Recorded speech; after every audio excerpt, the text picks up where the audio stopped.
Bonjour à tous, je suis très heureux de vous retrouver pour ouvrir la bonne parole de Dieu avec vous. Et nous allons le faire sans plus tarder en nous intéressant à ce thème, choisir le bon roi. Choisir le bon roi qui règne dans nos vies, qui règne dans notre cœur. Et nous allons voir cela en lisant la Bible dans le premier livre des rois, au chapitre 1er et au verset 5. Il est dit, Adonijah, fils de Haggith, se laissa emporter par l'orgueil, jusqu'à dire « c'est moi qui serai roi ». Et il se procura un char et des cavaliers et 50 hommes qui couraient devant lui. Son père, qui était David, ne lui avait de sa vie fait un reproche, en lui disant « pourquoi gis-tu ainsi ?» Adonijah était en outre très beau de figure, il était né après Absalom, et il eut un entretien avec Joab, fils de Tseruja, et avec le sacrificateur Abiathar. Et ils embrassèrent son parti. Mais le sacrificateur Tsadok, Benaja, fils de Jéhojada, Nathan, le prophète, Shimei, Réhi, et les vaillants hommes de David ne furent point avec Adonijah. Adonijah tua des brebis, des bœufs et des veaux gras près de la pierre de Zoélet, qui est à côté d'Enrogel, et il invita tous ses frères, fils du roi, et tous les hommes de Juda, au service du roi. Mais il n'invita point Nathan, le prophète, ni Benaja, ni les vaillants hommes, ni Salomon, son frère. Et puis nous allons au verset 32, le roi David dit « Appelez-moi le sacrificateur Tsadok, Nathan, le prophète, et Benaja, fils de Jéhojada. » Ils entrèrent en présence du roi, et le roi leur dit « Prenez avec vous les serviteurs de votre maître, faites monter Salomon mon fils sur ma mule, et faites-le descendre à Guillon. Là, le sacrificateur Tsadok et Nathan le prophète loindront pour roi sur Israël. Vous sonnerez de la trompette, et vous direz « Vive le roi !» Vous monterez après lui, et il viendra s'asseoir sur mon trône, et il régnera à ma place. C'est lui qui, par mon ordre, sera chef d'Israël et de Juda. Benaja, fils de Jéhojada, répondit au roi, Amen. Ainsi disent l'Éternel, le Dieu de mon Seigneur le roi, que le Seigneur soit avec Salomon, comme il a été avec mon Seigneur le roi, et qu'il élève son trône au-dessus du trône de mon Seigneur le roi David. Alors le sacrificateur Tsadok descendit avec Nathan, le prophète Benaja, fils de Jéhojada, les Kérétiens et les Pélétiens. Ils firent monter Salomon sur la mule du roi David, ils le menèrent à Guillon. Le sacrificateur Tsadok prit la corne d'huile dans la tente, et il joignit Salomon, on sonna de la trompette, et tout le peuple dit « Vive le roi Salomon !» Tout le peuple monta après lui, et le peuple jouait de la flûte, et se livrait à une grande joie. La terre s'ébranlait par leurs cris. Et puis, nous faisons une dernière lecture dans ce même chapitre, au verset 49. Tous les conviés d'Adonijah furent saisis d'épouvante. Ils se levèrent et s'en allèrent, chacun de son côté. Adonijah eut peur de Salomon, et il se leva aussi, et s'en alla, et saisit les cornes de l'autel. On va dire à Salomon, voici Adonijah a peur du roi Salomon, et il a saisi les cornes de l'autel en disant que le roi Salomon me jure aujourd'hui qu'il ne me fera point mourir, qu'il ne fera point mourir son serviteur par l'épée. Salomon dit, s'il se montre un honnête homme, il ne tombera pas à terre un de ses cheveux, mais s'il se trouve en lui de la méchanceté, il mourra. Le roi Salomon envoya des gens qui le firent descendre de l'autel, et il vint se prosterner devant le roi Salomon, et Salomon lui dit, va dans ta maison, Amen. Voilà un récit très particulier qui nous parle de la succession de David. David était le roi d'Israël, et certainement le plus grand roi d'Israël, cet humble berger qui devint roi, parce que, c'était un homme selon le cœur de Dieu, comme dit l'Écriture, un homme qui aimait le Seigneur, non pas un homme parfait, mais un homme qui a toujours, su se remettre en question et servir, son Dieu de tout son cœur et de toute sa force, de toute sa pensée. Et le temps vient où cet homme est âgé, il est sur le point de partir, et le trône va être laissé vide, et il fait des envieux. Et il y a pourtant la promesse, que Salomon s'installe sur le trône, mais voici Adonijah, son frère qui est plus jeune, un de ses demi-frères, prétend également au trône. Nous voulons comprendre que dans ce texte et dans ce message que nous allons partager, il y a une question qui devrait nous interpeller. Qui règne sur notre cœur? Qui est le roi qui gère notre vie? Quelle puissance, quelle autorité se manifeste dans notre vie pour conduire nos actions, nos pensées, nos décisions Est-ce un bon roi ou est-ce un mauvais roi? Alors nous allons voir ensemble ce qu'est un roi dans la pensée biblique. Et quel était le roi que Dieu désirait pour le peuple d'Israël. Nous verrons également ce qu'est un roi charnel, et nous avons vu Adonijah, et puis un roi spirituel, qui est aussi un roi miséricordieux. Donc nous verrons ces 4 points ensemble. Le roi en Israël. Le roi en Israël, dans l'Écriture, il est assimilé à un berger, c'est-à-dire un serviteur, un berger. Dans le 2e livre de Samuel, lorsque David, après plusieurs péripéties, en vient à devenir roi, les personnes, dans 2 Samuel 5.2, qui s'approchent de lui, disent ceci: « Autrefois, déjà, lorsque Saül était notre roi, c'est toi qui conduisais et qui ramenais Israël. L'Éternel t'a dit, tu paîtras mon peuple d'Israël et tu seras le chef d'Israël. » Et nous voyons que, ce mot paître, est employé pour le berger, celui qui fait paître. Et voyons que le berger avait la mission de conduire le troupeau, de le diriger, de le conduire plutôt, de le nourrir, d'en prendre soin.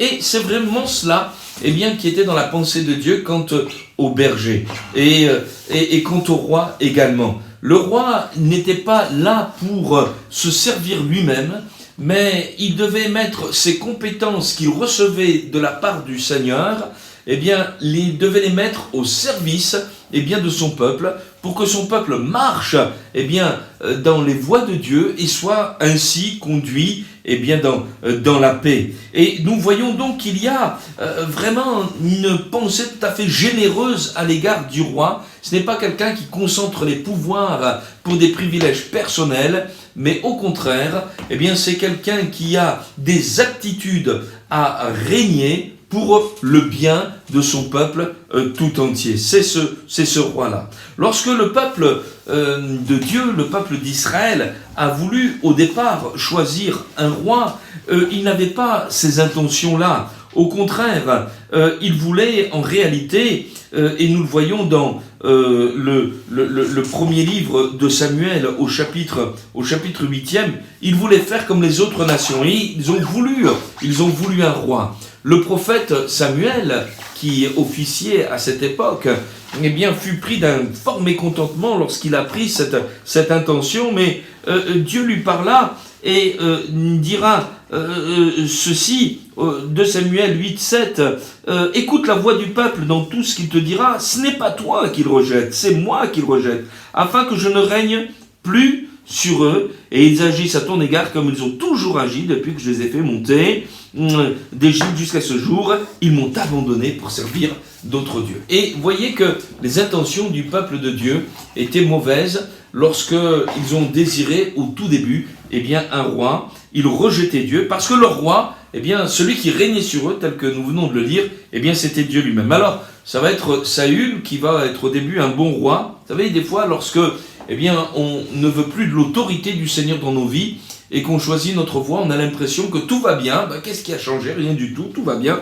Mais en réalité, les choses vont rapidement se dégrader parce que ce roi va devenir un autocrate, va devenir quelqu'un de dominateur et il va utiliser le trône d'Israël pour ses intérêts personnels. Et nous y voyons même un type, un exemple de ce que le diable fait. Il usurpe la domination et pour la faire un moyen de pouvoir personnel et d'oppression. Et le peuple de Dieu va vivre le règne de Saül dans cette façon-là. C'était un mauvais roi et je voudrais peut-être m'adresser à quelqu'un. Êtes-vous sous le règne terrible de ce triste sire qui vous domine? L'exemple dans la Bible de Judas, qui était un des 12 disciples du Seigneur, avait laissé rentrer Satan dans sa vie, dans son cœur. Lui, ce qui l'intéressait, c'était l'argent. Et au lieu de servir le Seigneur en tant qu'un disciple de Christ, il avait profité de sa place dans la petite communauté des 12 pour être le trésorier. Et comme il était voleur, il prenait de l'argent eh bien, dans la petite caisse, eh bien, qui était à la disposition, eh bien, de cette petite communauté. Et l'amour de l'argent prit une telle place qu'il en vint même jusqu'à vendre son propre maître. Ce fut la trahison, eh bien sûr, de Judas. Satan était entré en lui, il dominait. Et nous voyons que Satan, l'esprit de ce monde, est vraiment un mauvais maître pour celle, eh bien, qui se laisse, eh bien, asservir. Mais il existe un bon maître, un bon berger, celui que l'Écriture appelle même le fils de David, c'est-à-dire Jésus-Christ. Et je voudrais lire avec vous dans l'Évangile selon Jean, au chapitre 10e, quelques versets qui nous parlent de ce Jésus qui est merveilleux. Il nous est dit ceci, eh bien, à partir du verset 10, le voleur vient et ne vient que pour dérober, égorger, détruire. Moi, je suis venu afin que les brebis aient la vie, qu'elle l'ait même avec abondance. Je suis le bon berger. Le bon berger donne sa vie pour ses brebis, mais le mercenaire, qui n'est pas le berger, à qui n'appartiennent pas les brebis, voit venir le loup, abandonne les brebis et prend la fuite, et le loup les ravit, les disperse. Le mercenaire s'enfuit parce qu'il est mercenaire et qu'il ne se met point en peine des brebis. Je suis le bon berger, je connais mes brebis et elles me connaissent comme le Père me connaît et comme je connais le Père, et je donne ma vie pour mes brebis. Alléluia. Et le verset 28 dit même ceci, je leur donne la vie éternelle, elles ne périront jamais et personne ne les ravira de ma main. Amen. Toutes celles et ceux qui ont goûté au règne de Jésus-Christ dans leur vie ont pu considérer, eh bien, qu'il est véritablement un berger, qui est capable de conduire nos vies, qui est capable de nous assurer un avenir merveilleux, la vie éternelle. Nous sommes heureux d'appartenir, eh bien, à Christ. Il est celui qui a pris notre place à la croix du Calvaire, qui est mort pour nous. Nous étions sans espérance, sans Dieu. Nous étions comme des brebis errantes, nous dit l'Écriture. Mais nous sommes revenus, retournés au berger de nos âmes, à celui qui nous a tellement aimés, qu'il a donné sa vie, qui met en fuite, eh bien, l'adversaire parce qu'il est ressuscité d'entre les morts et qui nous fait entrer, eh bien, dans sa maison céleste, dans sa bergerie d'en haut, afin que nous soyons éternellement avec lui. Oui, il y a un mauvais berger, il y a même pas un berger, un mercenaire, un loup ravisseur dans ce monde, mais il existe un bon berger qui est capable de faire du bien à ses brebis. Et c'était ça, la pensée, eh bien, de Dieu, lorsque il fallait qu'il y ait un roi qui règne, eh bien, sur Israël. D'ailleurs, David dira « L'Éternel est mon berger, je ne manquerai de rien ». Alors, dans le texte, vous avez vu cette succession, elle est un petit peu compliquée, un petit peu difficile. Et il y a un homme, un roi, donc un homme plutôt qui est prétendant, qui veut être roi. Et il dit ceci, c'est mon deuxième point, donc c'est un roi charnel, vous allez comprendre pourquoi je le dis, c'est moi qui serai roi, voilà, c'est moi qui serai roi, je vais être le roi, c'est moi qui vais commander, ni Dieu ni maître, je fais ce qui me plaît, et nous découvrons ici qu'il n'y a aucune recherche, eh bien, de la volonté de Dieu. Je crois que dans ce que nous venons de lire, il y a vraiment une grande actualité par rapport, eh bien, à ce que nous trouvons dans notre monde, le rejet de l'autorité, le rejet, eh bien, de la recherche même des plans de Dieu. Non, c'est moi qui fais ce que j'ai envie de faire, c'est moi qui serai roi, laissez-moi gérer ma vie. Et lorsqu'on dit, mais attention, voici ce que la Bible dit, fais attention, oh non, mais ce vieux livre, il est poussiéreux, il est pour les générations d'autrefois, et pourtant on découvre des réactions qui sont tout à fait modernes, et des conseils, eh bien, qui sont tout à fait, eh bien, actuels. Et nous découvrons également que ce jeune homme, Adonijah, n'avait pas beaucoup été aidé dans son éducation.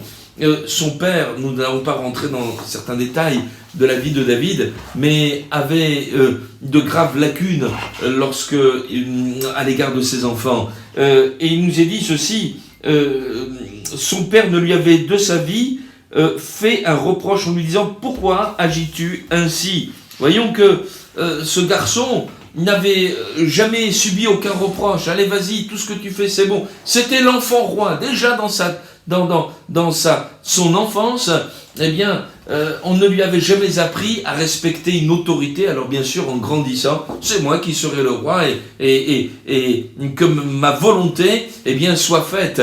On a là une espèce d'enfant gâté qui veut, eh bien, que tout lui soit soumis, et il va légitimer, eh bien, ses intentions, parce qu'il va s'entourer de deux personnages, Joab et Abiathar. Et Joab et Abiathar, pour ceux qui connaissent la Bible, eh bien, ce sont des hommes charnels. Joab, c'est un ambitieux qui est prêt à tout pour rester en place. À plusieurs reprises, eh bien, cet homme tuera des gens meilleurs que lui, afin que ceux-ci ne lui prennent pas sa place de chef de l'armée, eh bien, de David. Abiathar, c'était un homme qui était héritier d'une culture religieuse remplie de compromis. Il était issu d'une famille du sacrificateur Élie, qui fermait les yeux sur les actes coupables de ces deux enfants, Ophni et Phinéas. Et nous voyons là donc un homme, eh bien, qui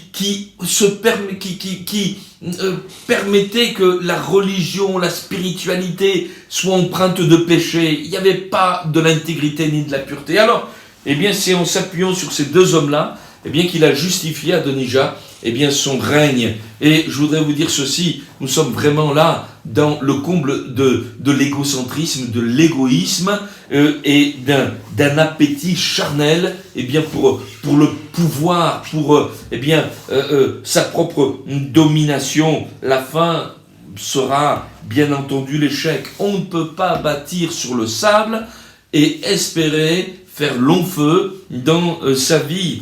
Dans le livre, eh bien, de l'Ecclésiaste, qui sera écrit par eh bien, le roi Salomon, justement, dont nous parlions et qui était extrêmement réputé pour sa grande sagesse, il est écrit ceci dans le livre, eh bien, d'Ecclésiaste, juste avant le Cantique des Cantiques.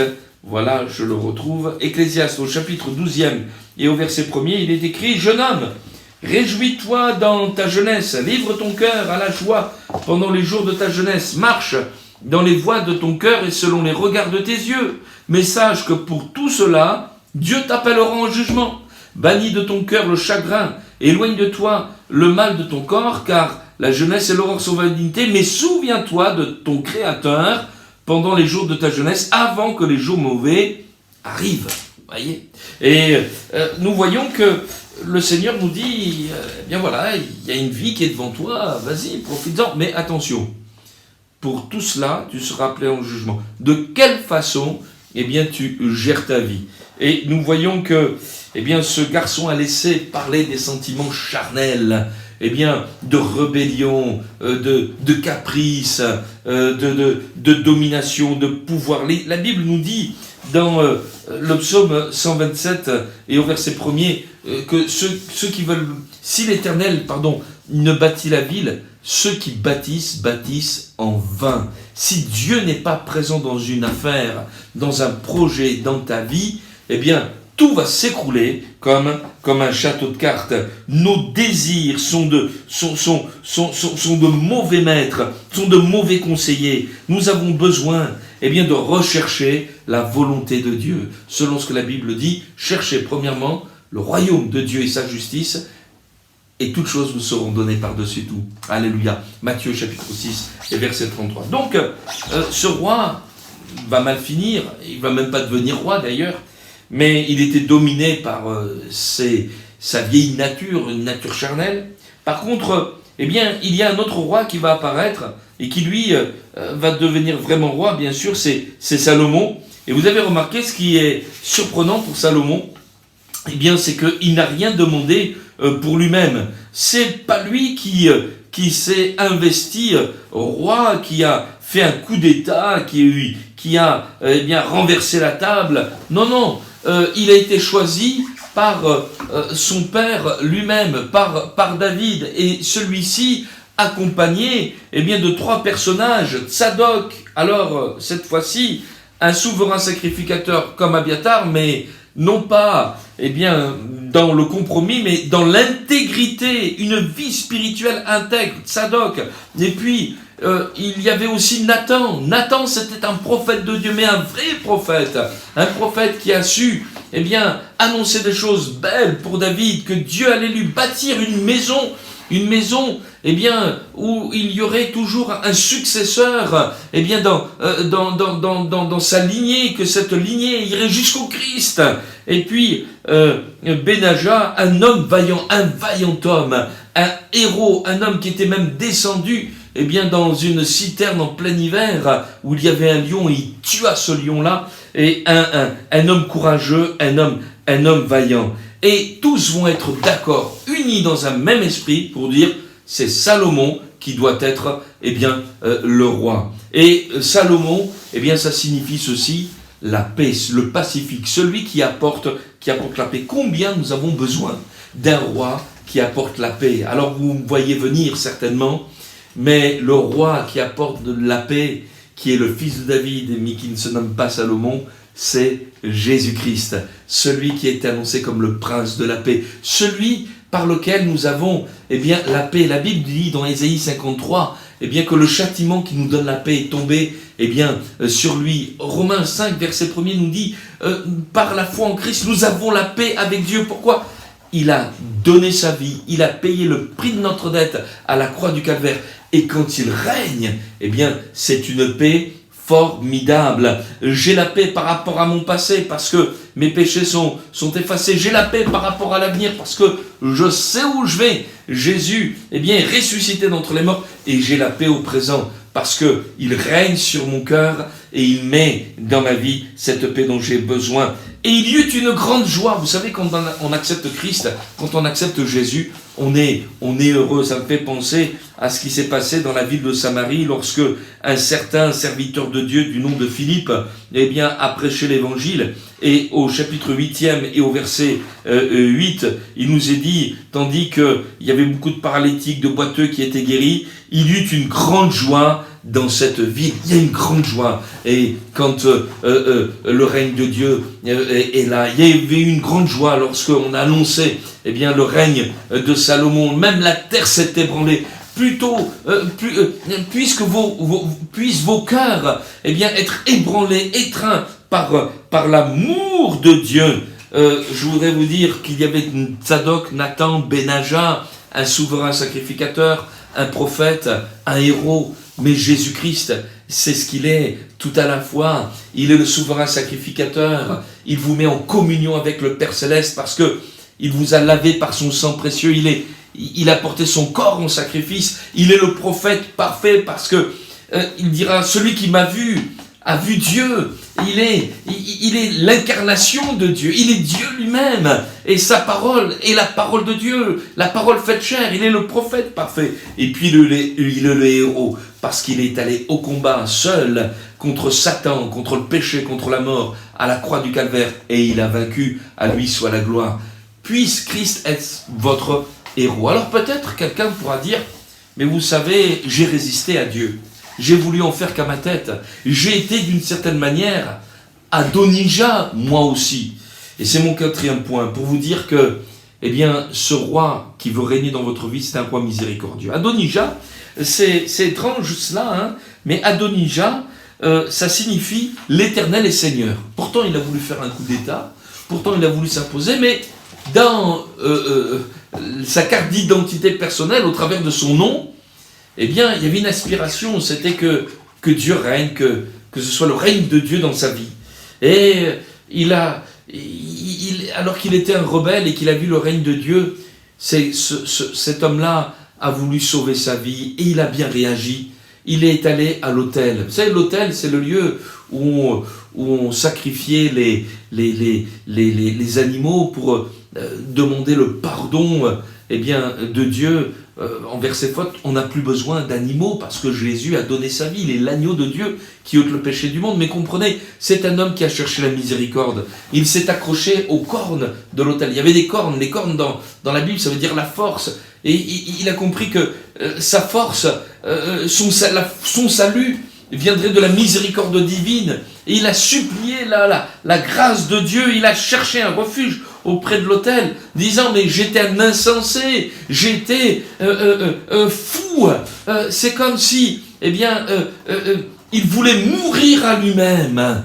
Voyez, je crois qu'on a besoin, eh bien, de dire Seigneur, toi tu es mort à la croix et tu es ressuscité, mais moi aussi j'ai besoin de mourir, parce que j'ai une nature qui a besoin d'être crucifiée. L'apôtre Paul dira ceci dans l'épître aux Galates, au chapitre 2 et au verset 20, j'ai été crucifié avec Christ, ce n'est plus moi qui vis, c'est Christ qui vit en moi. Seigneur, règne dans ma vie, je te demande pardon pour mes péchés, je te demande pardon pour ma folie. Et vous savez ce qui s'est passé? Salomon a pardonné, Salomon, eh bien, l'a fait venir dans sa présence. Cet homme s'est prosterné devant Salomon. Et Salomon, eh bien, lui a dit, va dans ta maison, va dans ta maison. Il lui a donné une parole de paix.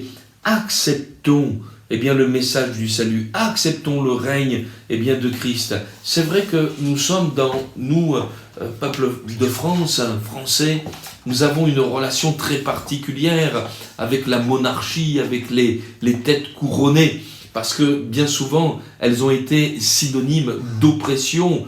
Mais je voudrais vous dire ceci, c'est que le roi des rois, le Seigneur des seigneurs, il s'est fait homme, il est devenu comme un serviteur, il a lavé les pieds de ses disciples, il n'a pas eu honte de s'approcher des plus humbles de ses sujets, auprès de lépreux, d'aveugles, auprès d'hommes et de femmes de mauvaise vie, de basse réputation, qu'il a relevé, guéri, sanctifié, pardonné, dont il a écrit les noms dans son livre de vie. Et je voudrais vous dire ceci, c'est ce roi-là qui veut rentrer dans votre cœur et qui veut devenir également votre berger. Puisse, ces quelques mots tout à fait simples, vous persuader de donner votre vie au Seigneur et de dire, Seigneur, je veux que ce soit toi qui règnes. J'étais un insensé de croire que je pouvais être un roi, mais Seigneur, maintenant je viens à la croix, je te demande pardon. Je veux plus de